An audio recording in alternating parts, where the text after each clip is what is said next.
Здравейте! Правя това кратко видео за стрептокарпусите, защото се оказва, че много от хората не знаят, че стрептокарпуса трябва да се присажда. Това е една от основните задачи, които съпътстват отглеждането на това цвете. Много хора си мислят, че това е пожелателно да го присада. По-голяма саксийка, защото съм го получила в чашка 160 грама. Но не е така. След като се присади първия път, след получаването, той трябва да се присажда поне 2 пъти в годината. Поне. И това не е пожелателно. Това е задължително условие, за да може стрептокарпуса да съществува. Ако не се спазва това условие, можете да си го изхвърлите и да си купите нов. Тук съм ви донесла един да ви покажа. Той е присаден последно на 22 февруари 25 година. Минали са 5 месеца и нещо. И е време да бъде присаден в малко по-голяма саксийка. Получавайки такъв стрептокарпус, първо трябва да го присадите. Ако той е като този цъфтял много кратно, макар че аз такива не пращам, тези, които са изцъфтели, трябва да ги махнем, защото те отнемат част от силата на растението. Някои се опитват да правят семена и това отнема енергията на растението. Няма смисъл от тях. Махаме ги. Тук се вижда, че има една пъпка, която ще нацъфти. Взела съм една чашка в саксийка, в която ще присада. Саксийката, в която присаждате след като сте получили в 160 грамова чашка, трябва да бъде с диаметър 8,5-9 най-много, ето като тази. Фи, това е отвора на саксийката, горния отвор. Ето тук съм си приготвила торф с перлит. Малко слагам на дъното на саксийката.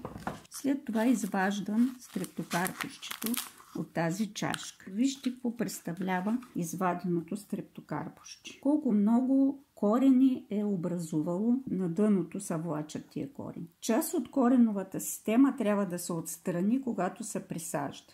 А не да го вземете и да го сложите в саксийката и това е. Не. Тъй като при поливане част от горния субстрат се е засолил. Затова трябва част от горния субстрат да се отстрани. Махаме част от горния субстрат, който е вече засолен и не става.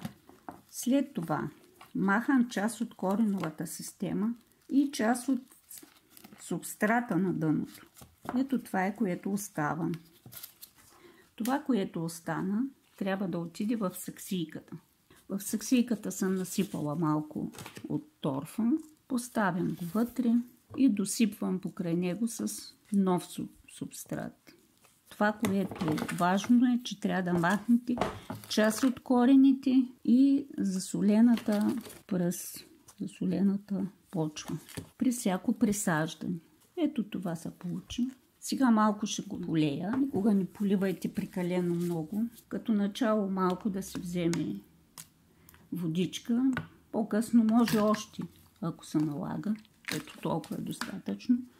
И сложете някаква бележка, за да се знае кога е присаден.